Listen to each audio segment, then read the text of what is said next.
Welcome back. Remember last time we were talking about the Libyans? And the dynasty ended with fragmentation. There were different factions claiming to be king in the north. And I mentioned that we're going to have Egypt united again, but this time from a surprise place, the Nubians, right? I sort of gave away my punchline that it's a Nubian who's going to come north and unite. But let's talk about who the Nubians were, what they were to the ancient Egyptians. Now remember, Nubia is a relatively modern term. The ancient Egyptians never used that word. They referred to the south, what we would call the Sudan probably, as Kush. Kush. It's also biblical Kush. Now, there was a kind of love-hate relationship with the Nubians, and the Nubians loved and hated the Egyptians. Nubia was the source of gold. And Egypt always went south for their gold to Nubia. But they almost always called, when they referred to the Kushites, they always said, vile Kush, vile Kush. Mainly because they were a foreign country. Any country was vile so-and-so, you know, wretched so-and-so. But the Nubians for 1,000 years had been under the thumb of the Egyptians, mainly because the Nubians were always divided into tribes, as much of Africa is today. There's not a kind of, you know, togetherness there. And it's many tribes warring with each other, so they never could really get together and fight off the Egyptians. So the Nubians had always been divided. Now, with Egypt having all these troubles in the north, with them being divided, worried about outside, you know, attackers, the Nubians had been allowed to grow independent. You know, they weren't going south a lot and beating up the Nubians, so they were almost taking the titles of kings themselves, these Nubians. Right? Now, how did the Nubians view the Egyptians? Well, you know, after 1,000 years, they kind of adopted their ways. For example, Egyptians, when they went south, very often built temples to Amun. So there were southern temples in Nubia to Amun and to other gods. And the Nubians eventually worshipped at these temples. It was a kind of probably a status thing. Hey, you know, I'm not just Nubian, I'm like an Egyptian, something like that. So the Nubians had a love-hate relationship with the Egyptians. Anyway, we are going to get a Nubian king marching north and uniting Egypt once again. His name is P. P-I-Y-E is how we usually spell it. He's also called Pianki. Pianki. He ruled in Nubia at Napata. Now, Napata is far south, Fourth Cataract, just above the Fourth Cataract. So it's really quite far south. But he, at some point, obviously unites the Nubians. You know, the tables are turned. Now we're going to get the Nubians united. And if you'll remember, the Egyptians in the north are divided. Just the opposite of what it had been for 1,000 years. So he gets his Nubian force. Now remember, Nubians are known as bowmen. Nubia was often called the land of the bow. So these people are skilled at military maneuvers. The Egyptians had even hired many of them as mercenaries in their armies. So Pianki, P, either way you want to say it, marches north. What does he do, though? Before he gets to the Delta area where it's all happening, he stops at Thebes, the religious center of Egypt, and celebrates the Opet festival, the most sacred of all festivals there, when the gods Amun, Mut, and Khans are taken from Karnak temple to Luxor temple. He celebrates the festival. He's an Egyptian, right? He's saying, I'm an Egyptian. Celebrates the festival at Thebes, and then he has 400 miles or so to go north. And he fights a confederation of these Egyptian kings. They're sort of all maybe getting together to fight the Nubians. And listen to this confederation, how fractionated Egypt was at this point in the north, right? You had Asarkhan IV at Tanis, if you'll remember. Euput was at Leontopolis. You had Tefnakht at Sais, also in the Delta. And you had Nimlat at Hermopolis. You've got 4 centers where people are sort of claiming to be kings, right? This is the 23rd dynasty, 24th dynasty. They're not really dynasties. The real dynasty we're going to get is the 25th, and it's Nubian. He defeats them, right? They're divided. He's got to defeats them. And he goes back home. He goes back to Nubia, right? And at Gebel Barkal, a site in Nubia, he erects a stela, a victory stela. Kings always did that. Remember, Thutmose III goes north at Megiddo. We even have the Merneptah stela, right, where he talks about Israel, its seed is no longer. Nubian erects a victory stela at Gebel Barkal. Now, Gebel Barkal is a really interesting monument. A good friend of mine is the excavator for that area. Let me tell you an interesting story about Gebel Barkal. Gebel in Arabic means mountain, right? So you know it's a mountain. It's a mountain that, in a sense, is divided in two parts. It's a large mountain, tall, but there's a part that kind of breaks off towards the top, a separate part of an outcropping. And if you look at it, it looks a little like a cobra. And remember, the cobra, the uraeus, is the sign of the pharaoh, right? You've got this cobra on Tutankhamun's brow in the mask, for example, always protecting the pharaoh. It looks like a cobra. Now, Tim Kendall, who is the friend of mine who excavates there, he looked at this thing and he thought it looked like a cobra too, and many people had noted that. And Tim also noted that sometimes when Gebel Barkal was written in hieroglyphs, there was a cobra included in the hieroglyphs, which suggests that they knew that this was a cobra and they sort of exploited this feature, or maybe even carved it that way. But nobody had actually looked at this cobra part of the mountain in modern times. Now, Tim Kendall wanted to get right up to it. He wanted to see what it looked like. And he learned mountain climbing skills and became the first one in modern times to get up to this cobra part of the mountain of Gebel Barkal. And what he found there were nail holes in the area where apparently, in ancient times, the pharaohs had put a metal plaque. Now, the metal plaque was long gone, but it must have had hieroglyphs in the name of the king, so this was undoubtedly a sacred mountain because of the cobra. He also found little holes in the mountain on both sides, so to speak. When I say both sides, I mean in the outcropping of the cobra and the main part of the mountain, where apparently the workmen had put boards across so they could make scaffolding to carve this thing. So it was an interesting excavation, but this is where our man, Pianki, comes and erects his victory stela. And he says a couple of interesting things on the victory stela. One is that he had the king of Egypt, and he calls him Nimlot, one of the kings, one of the ones who's claiming king, brought down to him.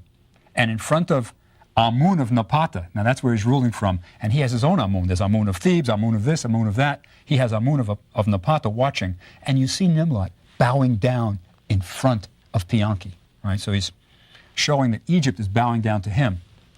The other thing that I sort of like about his victory stela is this guy was a horse lover. And he mentions on the victory stela that what bothered him most when he conquers these guys in the north is that they mistreated their horses. And he said, and there's a great quote on the victory stela. I'll read it to you. It's a wonderful thing. Remember, he has just conquered, and he claims that all of Egypt is his, which in fact it is. So everything is his property. And he says, the stela says, His Majesty proceeded to the stables of the horses and quarters of the foals. When he saw that they had suffered hunger, he said, I swear as Re loves me, and as my nostrils are rejuvenated with life, it is more grievous in my heart that my horses have suffered hunger than any evil deed thou hast done. Right, so talking to the Egyptian king. So he really bothered him that the horses were mistreated. A real horse lover. But anyway, he has this victory stela, and now he's going to consolidate Egypt, right? How does he do it? Same way everybody's been doing it for hundreds of years. You put your family members in key positions, right? Now he takes his sister, Amenartis, and he makes her, the title is Divine Adoratress of Amun. So she's a little bit like the high priest almost, the high priestess, something like that, of Amun at Karnak, keeping the power in the family, keeping the wealth of the priesthood, right? And he rules from Napata, and he does a very interesting thing. I think because he really didn't want to be in Egypt much. When he conquered those factions in the north, he let the individual kings, the petty princes, rule their areas. He left them in power. He said, okay, we're united now, I'm king, but you can rule your areas. I think he wanted them as sort of on his side. He didn't want this constant back and forth, right? So he rules. He is buried when he dies in the south at El Kuru, which is a cemetery in Nubia. And it's interesting. He's buried in a pyramid, right? Now he's going back to the old kingdom. Now, if you look at Nubian pyramids, they're really quite different from the Great Pyramid of Egypt. First of all, they're much smaller, maybe 100 feet high max. But they're also much steeper, right? So they sort of don't have quite the same, but there's a tradition. He wants to be buried in a pyramid like the great ones. Other traditions, he has Ushabti statues, right? He has Ushabti statues. But there are some Nubian traditions too. Some Nubian traditions. He's buried on a bed. Nubians were buried on a bed, right? Also, this horse lover, right? Nubian kings were buried with their horses in an upright position with their chariot behind them, ready for action in the next world, right? So he's a mixture of the two cultures. He's in a pyramid with Ushabtis, with all this, but also there are some Nubian holdovers. Now, he is succeeded by his brother, Shabaka. Now, this is a tradition that's Nubian. You're succeeded by your brother, if you have a brother. So Shabaka takes over, and we have, from the reign of Shabaka, one of the most interesting documents in 3,000 years of Egyptian history, the Shabaka stone. Now, the stone looks strange. You can see it. It's in the British Museum. If you look at it, first its shape is kind of different. It's kind of squarish. And it's got a hole in the middle of it, right? It's inscribed. It's got an inscription all over it. But it's got this hole in the middle, and it's kind of badly worn in the middle. It was a stela originally that Shabaka erected, our big round-top stelas. But in the 19th century, some Egyptian farmers found it, and they recut it to use it as a grindstone. So this stone, for decades, was being used as a grindstone, and it wore away most of the inscription, right? And it's unfortunate, because this is an absolutely unique document. But enough of it is there that we can read it. Let me tell you what it says. It's sometimes been called the philosophy of a Memphite priest. It's philosophical. Now remember, when we talked about what kind of thinking the Egyptians engaged in, we said, sure, they did religion, sure, they did mythology, but there wasn't much evidence for philosophy. This is our evidence, the Shabaka stone. Now first, it begins with a wonderful intro. Shabaka says, I found the writings of the ancients damaged, and I restored it better than it was. In other words, this is a copy of some ancient document that Shabaka found, viewed it as his heritage, and he restored it, put it on stone, and put it up in front of a temple. This stone tells a version of the myth of creation, but it's very close to biblical language. How did the universe begin in this way? Well, remember that the chief god of Memphis for centuries and centuries was Ptah. And Ptah was viewed as a creator. And this tells how Ptah created the world. He thought it, and then he set it on his tongue, and it became real. It's practically, in the beginning was the word. He says it on his tongue, and the world became. It's pretty abstract thinking. This is the Shabaka stone. Absolutely unique, but you can see it in the British Museum. It's really worth the visit. It's often a side gallery. It's not the kind of thing that's a beautiful work of art, but it's really a bit of history. Shabaka built temples everywhere. They're mostly gone now. They were taken down, the blocks reused. But he, too, was buried in a pyramid at Kuru. Right? So these Nubian kings are viewing Egypt as their heritage, and they're continuing it, restoring things.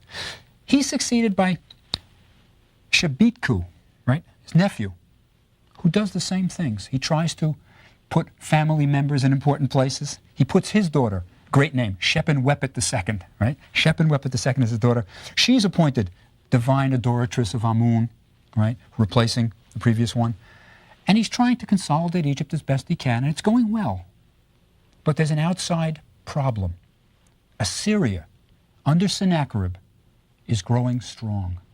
And Assyria is going to be a threat. But we have a hero coming up, an Egyptian Nubian hero, Taharqa. Taharqa's my man. I like Taharqa. Taharqa built a monument that I think would have been almost one of the seven wonders of the world. All we have is one pillar left. When you go to Karnak Temple, before you get to the great hypostyle hall that Ramses the Great completed for Seti I, there's a huge pillar. I mean, it's big, really big. It's called the Taharqa pillar. It's the only thing that we have of Taharqa left there. But once there was a whole courtyard of these huge pillars. It was impressive. So Taharka built. He was powerful. But anyway, Taharka knows that Assyria is a threat.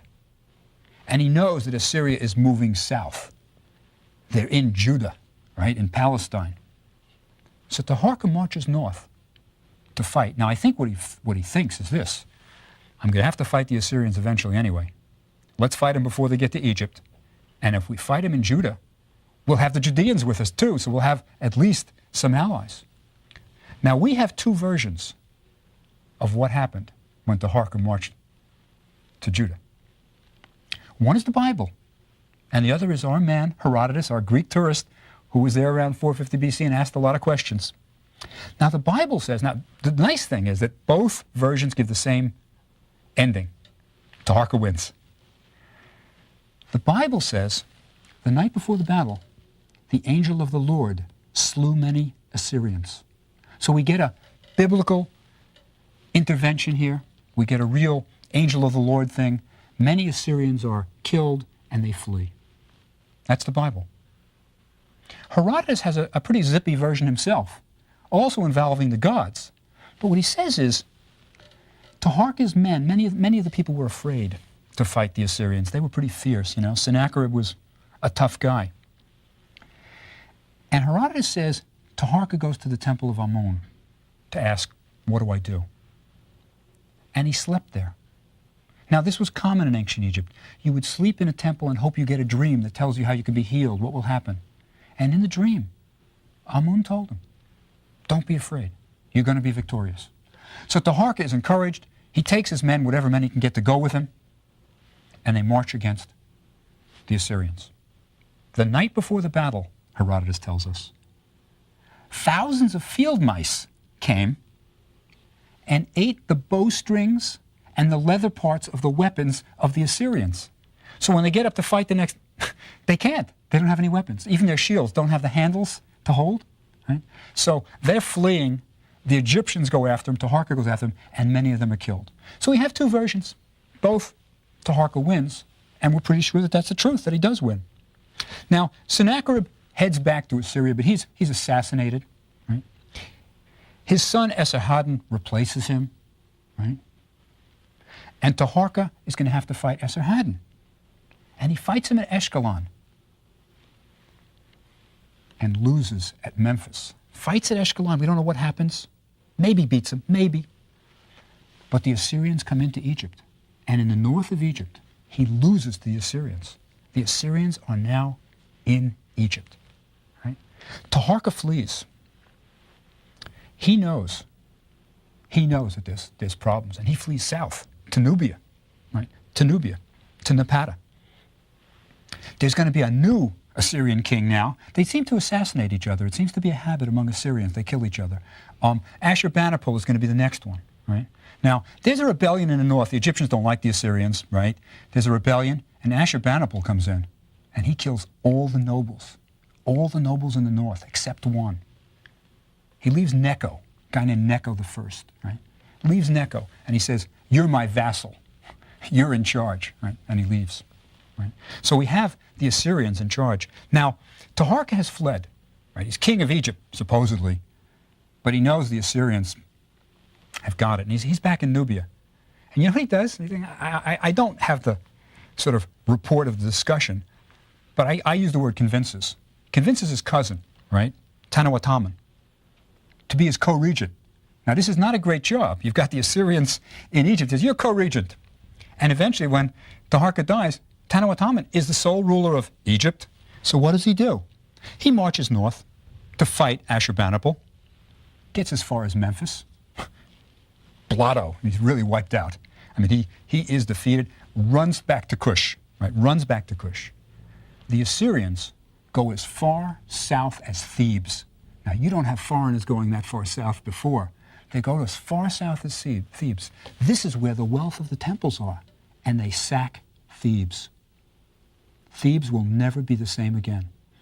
All the storerooms of the priests, it's all taken by the Assyrians. And now Assyria controls Egypt.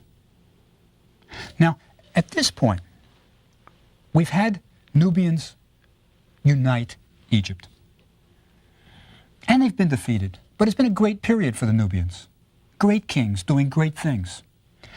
I want to talk about two topics that are quite controversial, but very relevant to what we've been talking about. And the two topics are, one is Afrocentrism, the belief that much of Western culture comes from Africa, specifically Egypt. That's one. And the second topic I want to talk about is, were the Egyptians black? This is another thing you hear a great deal about. First, Afrocentrism.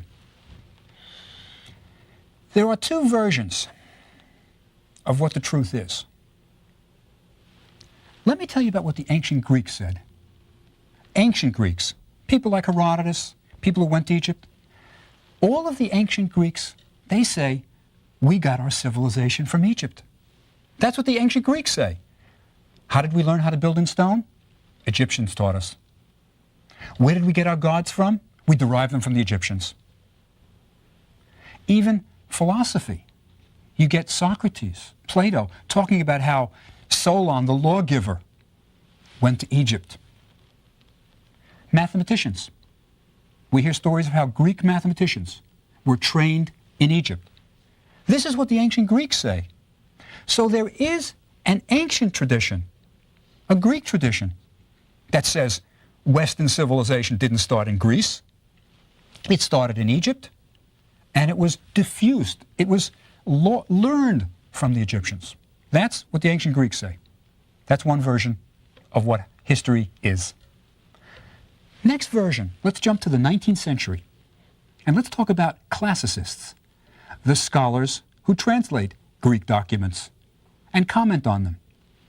In the 19th century, and into this century too, most classicists agreed the ancient Greeks didn't know what they were talking about when they said they went to Egypt. They were wrong. They would say things like, the Egyptians never had enough mathematics for anybody to learn any math from them. They would say things like, oh, this was just old stuff that they had heard, not really true stuff. So the classicists were saying, civilization springs up in Greece on these nice sunny islands. The ancient Greeks were saying, no, it started in Egypt. Now, what is the truth? Well, I think I'm an Egyptologist, of course, and I tend to love Egypt and want to give Egypt its due. But certainly, there are many things that are derived from Egyptian civilization, many things, that aren't credited. There's no question in my mind that the Egyptians did philosophical kinds of thinking. You can't have a large priesthood that sits around thinking religious thoughts that doesn't think philosophical thoughts. Even the Shabaka stone that we talked about, in the beginning was the word, it's very close to that. So I think there are indeed many things that we get from Egypt that aren't, sort of credited. Many. Building in stone is certainly a possibility. Certainly, I think the Greeks came into Egypt and saw these great buildings in stone and said, we want to do that too. But that's Afrocentrism. The question of whether or not Western civilization is derived from Africa. The question of whether the Egyptians were black is really a different question. It's really a different question. And the logic of it goes something like this. When many people want to say that, yes, the Egyptians were black. The logic is something like this. Africans are black. Egypt is on Africa. It's on the African continent. Therefore, all Egyptians were black. That's sort of the logic. Now, the only thing that's true about those three statements is that Egypt is on the African continent. That's true. But it's certainly not true that all Egyptians were black. That's a crucial conclusion in the argument. Egyptians, like Americans, came in all colors. They were light-skinned, some were dark-skinned, but we can't say they were all black. It's a little bit like if you said in America, if you asked the question, are Americans black or white? The answer is yes, right? They're all things. So to say that Africans are black even Doesn't quite work. Now, let's think about how the Egyptians viewed it. How did the Egyptians view themselves? They weren't particularly interested in color. There was no sense of racial discrimination based on color among the Egyptians. If you came into Egypt and you were willing to live as an Egyptian, you were accepted. You were accepted. But if you look at the tomb paintings where the Egyptians are depicting foreign peoples, you will see Nubians. They are painted with black skin. Black skin. The Egyptians, on the other hand, are not painted with black skin. They are painted red traditionally. The men are usually red, the women are usually yellow. The Egyptians are saying, we are different from these people. The Egyptians did not view themselves, for example, as Nubians. They were different, the Nubians, and they were shown differently. There's a wonderful tomb of a high official. Brier is his name. He was successful enough that he was buried in the Valley of the Kings during the 18th dynasty, the peak of Egyptian civilization. Now, Brier is an interesting case in point. Very high-placed official, obviously. We have his mummy. You just look at it. He's a Nubian. Brier was a Nubian. No question about it. What I think is most interesting, though, is Brier's Book of the Dead. Now remember that the Egyptians wanted to be buried with this papyrus roll, which was going to be their guidebook to the next world. It was going to help them enter into the God. And what they depicted on that was usually the gods welcoming the deceased. But what's important is the deceased is always shown on his Book of the Dead. They had little paintings, little vignettes that went with the magical spells. And you would see the deceased there, standing there in his fine linen before Osiris being greeted. You would see him making offerings to the gods. And you know, Brier's Book of the Dead was no different. Brier's right there. But what's different is Brier shows himself as black. Brier was indeed black. Now, he was a Nubian. Ethnic origin was Nubia. But he viewed himself as different from the regular Egyptians. His Book of the Dead is a little bit different. So I think this question of were the Egyptians black is one that you can't say across the board. Yes, they were. They certainly viewed themselves as different from the Nubians. They showed the Nubians as different. They were never showing themselves as having black skin. Brier himself showed himself as black skin. So you can't say, yes, the Egyptians were black. No, you can't say that. Now, very often, you will get people who want all Egyptians to be black saying things like, well, look at all the statues. The noses have been knocked off. And often the claim is that the noses were knocked off because they are African noses, wide noses. Not true. I mean, there certainly may have been a fair share of early Egyptologists racists, but the statues are found that way. They're found with noses without noses because the nose sticks out. And when a statue is toppled over, often it's the nose that hits the ground and it breaks. So there hasn't been this conscious effort to destroy statues that had Nubian features. No, that's certainly wrong. But I think there is a sense of people wanting a kind of black pride and are perhaps displacing it. What I always tell my students, and I often have black kids who want to think that all Egyptians are black. And I tell them, no, they weren't all black. Some were, some weren't. And it's fine to be interested in black pride, black history. But what I tell them is, if you're really interested, don't wear this T-shirt that says Cleopatra was black, because she was Greek. Look at the 25th dynasty. Look at guys like Taharqa, Shabaka, Tanawataman. Right? Look at Pianki.